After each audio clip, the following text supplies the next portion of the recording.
Hello everyone and welcome to Sinful Gaming. I hope you're all doing well, I hope you're all staying safe, and most of all, I hope you're all fighting that war against the grey. Today's video, I'm talking getting started with Warhammer Age of Sigmar, and today we're taking a look at the Blades of Khorne, and in particular, the Flayed sub-faction. Now in this video, we're going to go through talk about the special rule that makes a Flayed army of the Blades of Khorne special, and then we'll take a look at a couple of units we recommend to get started with for the faction. We'll then take a look after this at some other units we recommend to expand with after these first couple of initial purchases, and then finally finish off the video with a little sample army list for you to use as some inspiration for starting your own Blades of Khorne army using the Flayed, and this of course will be 1,000 points, a nice little starting point value. And so, the special rule for the Flayed is called Blood Awoken Runes. This allows the Flayed Bloodbound units to have a ward save of 5+ if they've already been picked to fight in the same phase. This just helps you keep your units alive if you've already fought. This combines really well with the fact, we have got some other cool abilities that trigger upon death, like our death blows, so we can do wounds to our opponent if we die. This sort of, can give you options on how you're sort of playing around with that, or indeed stack them on top if need be.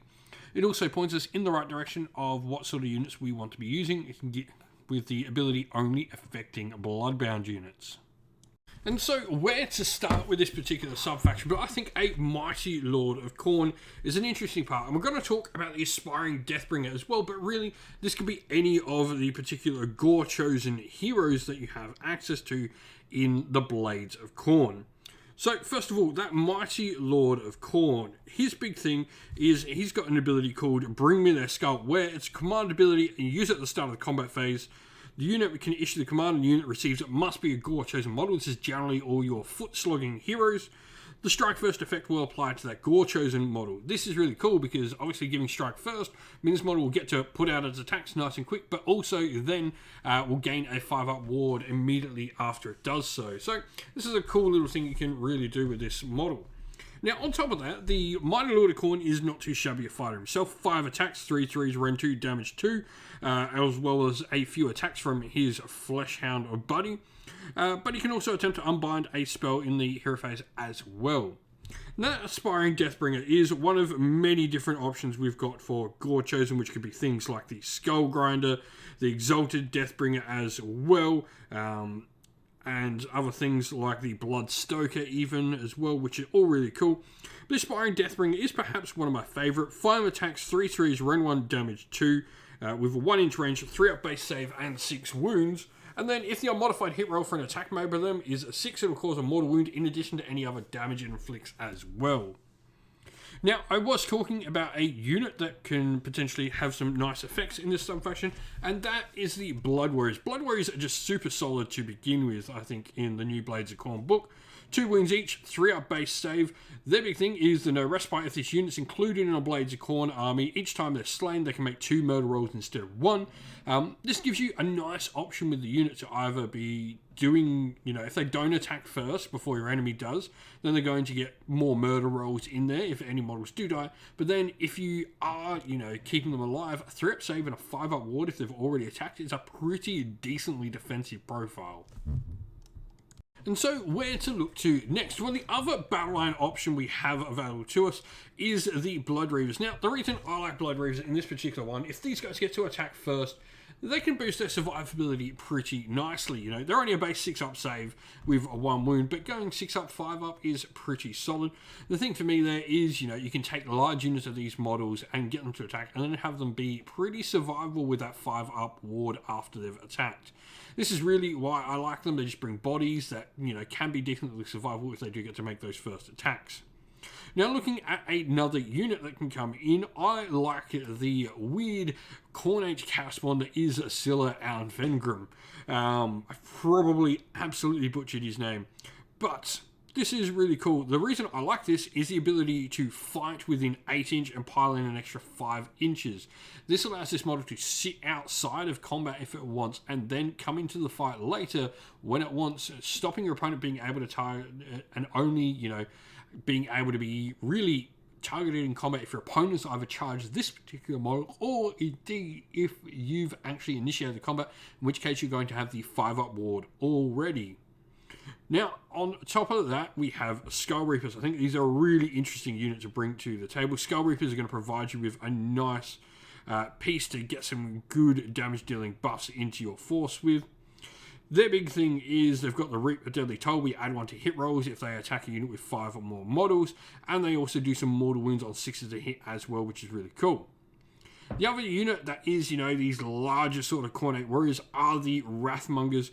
Wrathmongers enable all friendly blades of Khorne units around them to get +1 attack. This is pretty cool, allowing you to not only attack earlier, but then get a 5-up ward after is nice.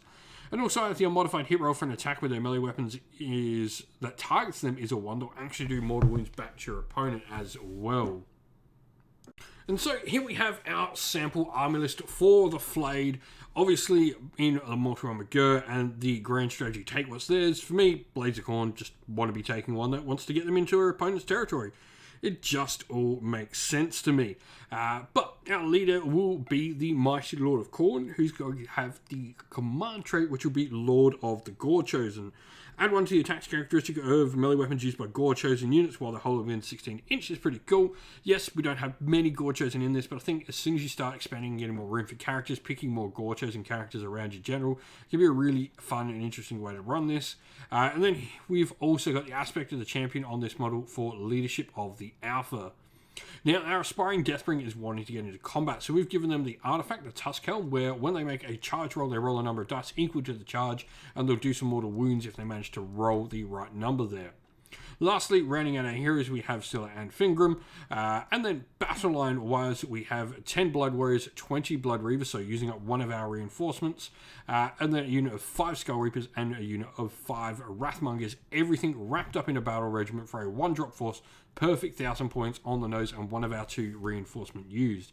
If you've got some ideas on how to use the Flayed, if you've got some particular favourite versions of Gore Chosen heroes you like, let us know your thoughts down in the comments below.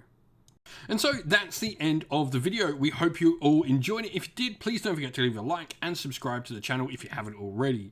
If you'd like to come chat more with me and other members of our fantastic little community here, we have a Discord server which is linked down in the video's description.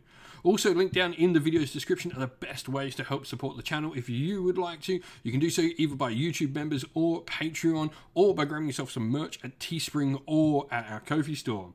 All of them are linked down in the video's description. As a special thank you to our Patreons and YouTube members, we'd like to give you all a shout out. So thank you to our Patreons, Christian Weir, Soren, Kenny Lowe, Outer Shot First, Andrew Bowen, The Rising Ape, Q Dynamic, JJ Austrian, Average Wargamer, Domir, Mark Harvey, James Cater, Benjamin Swallers, Redman, Iron Grinch, Nicholas Conomos, Colorblind Magic, Grimscold, and Andy C.